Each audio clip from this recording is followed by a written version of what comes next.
Sure. And then the SMRT will contribute. Is it yearly figures that they will commit?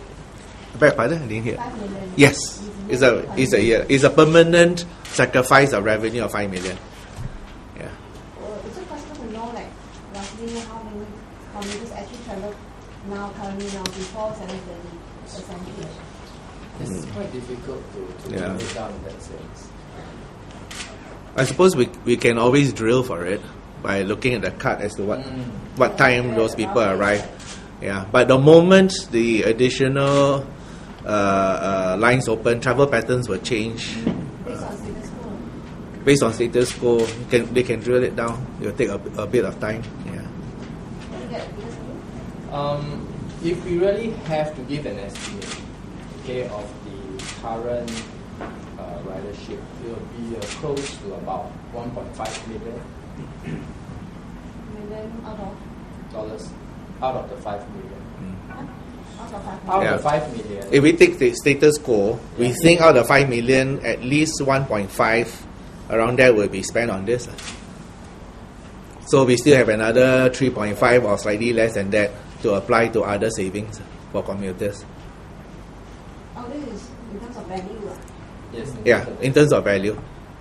So the easiest way to understand what this 5 million is all about is, in addition to all that, SMRT is made a permanent foregoing of 5 million of revenue. And then it's how we agree how to achieve that reduction in revenue of $5 million. But you won't be able to know how many people actually percentage because of ridership actually travels before 7:30. No, based on status quo, we estimate roughly that it will impact to, assuming nothing changes, it will add up to about 1.5 or slightly more than $1.5 million. So the remaining 2.5. So if you want 1.5, that means extra 20 cents, right? You divide by 20 cents. If you take 1.5 million, divide by 20 cents, you get roughly the number of people. Yeah. For a year. Yeah. So the 3.5, how will they spend it? Let's say there are no additional early rises. There are many ways for us to cut it. It's very easy. I can just take apply it to some of the other things that we are now considering in terms of what other concessions I want to give. But essentially, I have 5 million to use up. That means I have to make sure that at the end of the year, the revenue is reduced by 5 million. Yeah. Could you give us an idea, like what do you actually mean by demand management? This 5 million that is spent on?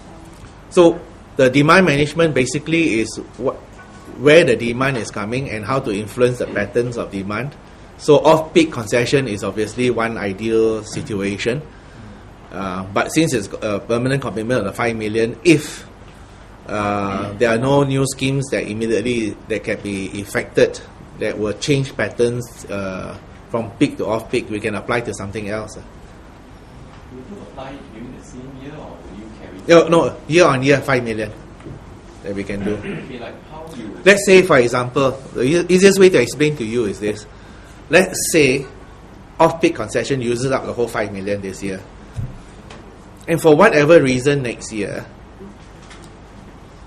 people's pattern changes and you decide not to have an off-peak concession anymore. So there's 5 million available.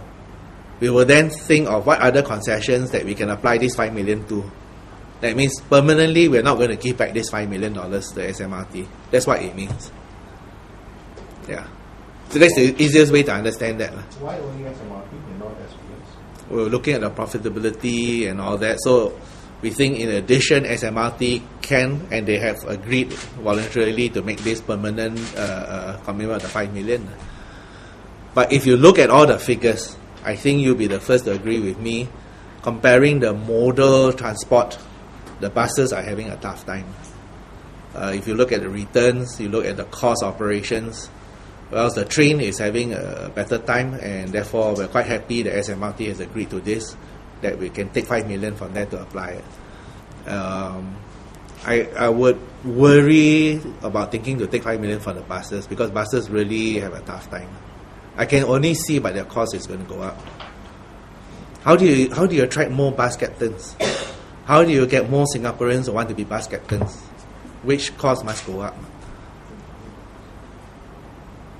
And then you want more buses on the road, which means even more bus captains. It's very predictable. You sit down, any accountant or non-accountant can work out for you that the cost is going to go up. So I do worry about the buses. Well, train is a different thing. You have read in the press releases and earlier announcements, working together with the authorities, the commitment is there to change the signalling system, put more trains. That is a more long tail, 3 to 5 years. But that is a different dimension again, in the hundreds of millions of dollars. But buses is something that a lot of commuters are still relying upon. We're getting a lot of feedback on the buses, and we have to see what we can do to help to address these issues. Also take into consideration the float that is accumulated over the years from EZ-Link repayments. Interest earned from the float. There is a cost to maintain all those floats. Like once you issue the card, you never know legally when it's going to be claimed and all that. There are certain legal issues to that, where you cannot just go there and just say, you assume X number of people are not ever going to come back and claim the money and things. So it has its own complication. I don't think you can just go there and tap on and make use of the money. But certainly it's an area we can have a look at moving forward. No, offhand, no. Yeah, it depends on how smart they are in investing the money.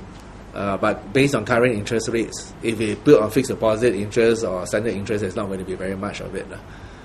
If they put on something else, then I think I understand. Even this morning the market has stumbled. If they put in equity, God help them all. So not an easy task. If they put on safe, they're not going to have much return. They put on something more, they might be hurting now. Yeah. May I ask about the review for fare formula which is due next year, the fare formula? Because the commuters have actually asked to pack service to any fare adjustments. Can you have your thoughts on that? Is it actually possible to do it, or is it council looking at it? Well, I think when the time comes and the parties are involved in the review, I'm not quite sure exactly who are the individuals that's going to be involved in the review. I think I wouldn't want to preempt them. I'm very sure, like in past reviews where I've been involved in, we have an open mind and we take consideration any suggestions, feedback, and then see what is viable, what's not viable. Yeah. Just want to get some clarity on the $5 million commitment. Is this something they will decide to renew every year, or have they decided to commit to this at least for X number of years? No, there is no expiry date. So the $5 million is available every year. Until further notice. Well, there's no expiry date, so unless we run out of ideas, which I don't think so, there's a whole list of people waiting for us to help. So I'm just thinking in terms of revenue costs for SMRT, can assume they will lose $5 million every year. Yes. That means a forego of $5 million revenue permanently. They're never ever going to get back the $5 million. And there's also a part where they're helping needy families. This $0.55 million, is it a fresh injection this year? But for the public transport fund? Yes. This is drawn down from the government's fund. Yeah. This year will be $4,200,000 vouchers, $20 each. That's what we understand. Okay, so just trying to understand as well. 0.55 million is from previous funds. No, there is a fund that's available. Okay. Not every year is it drawn down on. This year, what we understand is the government intends to draw down this amount of money and translate it into $200,000 $20 voucher. Yeah. And I'm very sure if this fund ever run out, the government will probably consider topping it up. I don't know. I won't answer for the government. You have to ask them. The public transport operators will also be contributing to this amount. Yes. There's been talk about a possible double-dip recession in the coming year. Then how will you make them understand this with the fare increase and all? Is it a bit off? Well, let's put it this way. If there's a global recession and everything, CPI will go the opposite direction, WI will probably go the opposite direction, and the formula may well translate into a minus. In which case, a minus will be applied in as judiciously as a plus, which means we have to force a fare reduction. Yeah. So that will come into effect in next year. So once a year we look at the formula, but as it stands right now, just the opposite is true. We notice that inflation numbers are up, and that's the reason why we are very hesitant to consider even 50% of the 2.8, and we went for a much lower figure of 1%. Yeah. So they would feel the impact first before. When you do it once a year, if something dramatic happened during the year, there will always be a transitional impact. But you can rest assured that when we review it, we take it up to the most up-to-date, the latest available information. We say you have an expectation of a double dip. Exactly when is it going to happen, when is it going to filter and impact Singapore itself, we don't know. And hopefully, since the next review is the usual pattern is mid-year, hopefully it doesn't happen December or January this year. So that the closer it is the easier it is for us to address the issue. But yeah, there will always be this slight time lapse. Yeah, I mean the year is almost over. August is already almost midway through. We have to see what happens in America, Europe. I'm no economist, so I won't predict it, but it looks bleak. So as to when exactly is it going to impact Singapore, maybe you're in a better position to estimate than me. Yeah. Just to clarify, you said that 85% of commuters will see a fare increase. What about the remaining 15%? What kind of increase or decrease are we seeing for the remaining 15% of the commuters? You'll either see savings or no change in their fares. For example, the child student commuters, so they make up the remainder. There will be outliers. There will be extremes. Yeah. That's why this slide, while we decided to show it, because every year we've been showing it, is not our favorite slide. Yeah. It's just this year, revision will be effective from October. Yes. Later than half year. But the next revision will start from half year. Does it mean that the time that is effective will be shorter? Well, let's put it this way. This year's revision is an increase, so we have delayed the increase by that same amount of time. So in the balance, some years you benefit because in this case we decided to delay it to coincide the opening of the CCL line. Next year is back to normal, and unless there is exceptional reason to delay or otherwise, we will keep to our timetable. So the increase actually is less than a year, right? Considered next year's. You're assuming next year will be an increase. No. This current increase. This coming increase, the last increase was last year mid-year. So we should have done it this mid-year, but instead of mid-year we have delayed it to now. Yeah, so they have benefited by not having the increase sooner. Otherwise they would have got the increase in July? So next year we'll be back to July. Yes. Yeah. How Yes. much extras the two operators will get after the fare adjustment? Is that A total of 15 million. That's the translation of the increase. If it was 2.8%, it would be about 43 million. Yeah. So instead of awarding them an increase of 43 million, we kept it at 15 million. So the 1.5 million is exclusive of 5 million that SMRT is paying. Yeah. So if you look at perspective, 15 million plus the commitment for the new buses and all that is nothing. 15 million. Do you have an update on the distance fees since it's fully implemented? How many percent of commuters actually benefit and enjoy the savings? Last year when we announced, we gave a projection of 63% overall commuters will see weekly fare savings.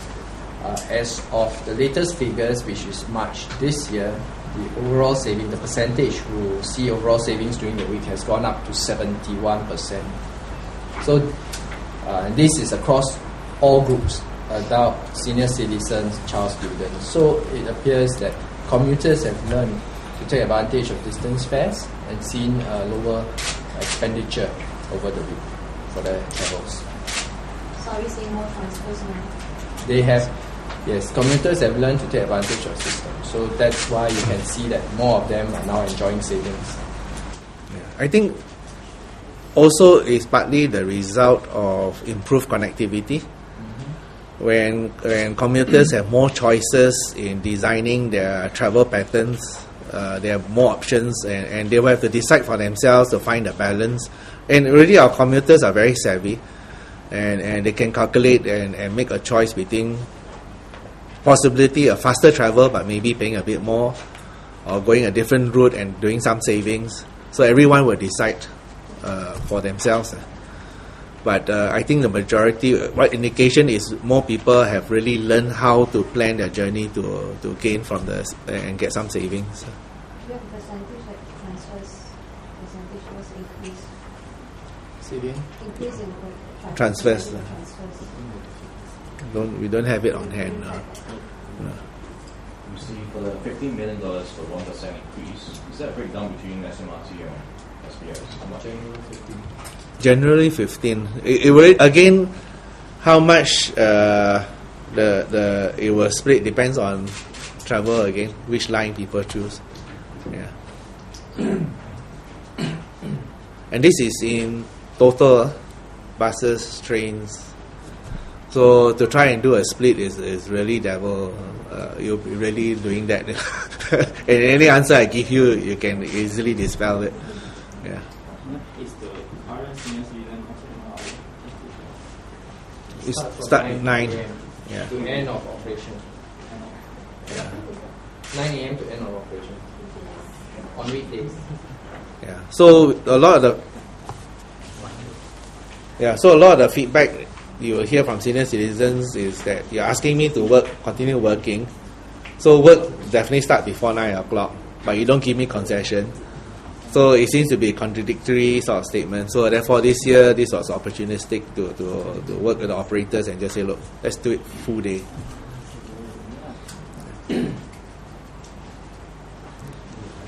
Any other questions?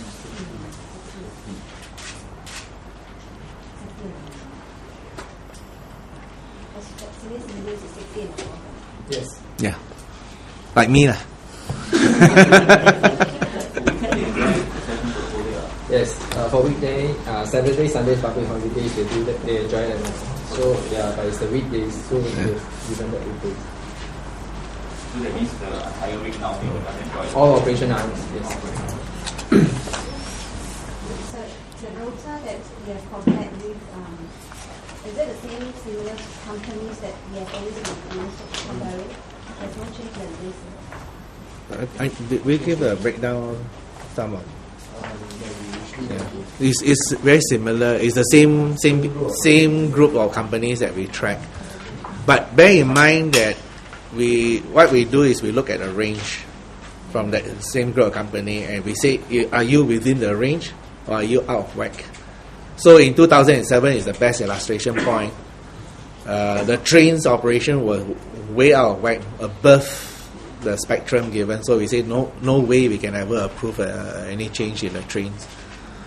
So this time round is within the range, although at a higher end within the range. But then we have to look at all the rest of it in terms of commitment of expenditure and so forth. So we cannot say zero. So as answer to the earlier question, between 0 and 2.8, we felt 0 was the other extreme. So we decided on 1%. Actually, it's slightly less than 1%. Yeah.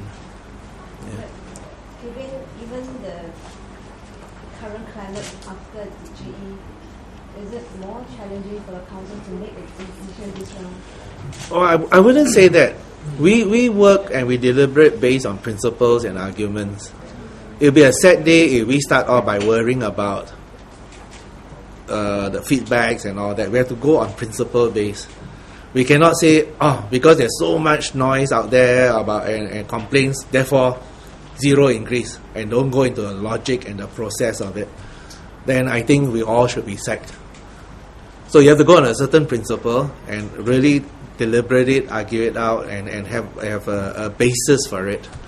And I'm very sure after this announcement, a number of commuters will be unhappy, and hopefully more commuters will be happy than those who are unhappy, because whatever reason, when you're unhappy, you say zero, don't give any increase. But we cannot operate that way. As I explained at the very start, there is a cost of operations. We have the fare formula. We are here to administer the fare formula and preserve the sanctity of the fare formula. That means during the year, fuel prices go up and all that, don't come and see me about it. Once a year, we'll look at the movement in the CPI, the WI, 0.5 of each, and a clawback of 1.5%. That's the basis of it. And we cannot just abandon it. Yeah. But within it, then we can again look at all the other factors and find a balance somewhere. And therefore, we say, yes, you're entitled to 2.8%. We know you have a lot of increases in cost, wage cost, fuel cost, and everything. But in the light of overall scheme, there's no way in clear conscience can we award the full 2.8, because we will then look after your interest and not the commuter's interest. So in juggling the balance, we even avoided taking the midpoint, which is always the easiest answer, half-half, and we went for 1%.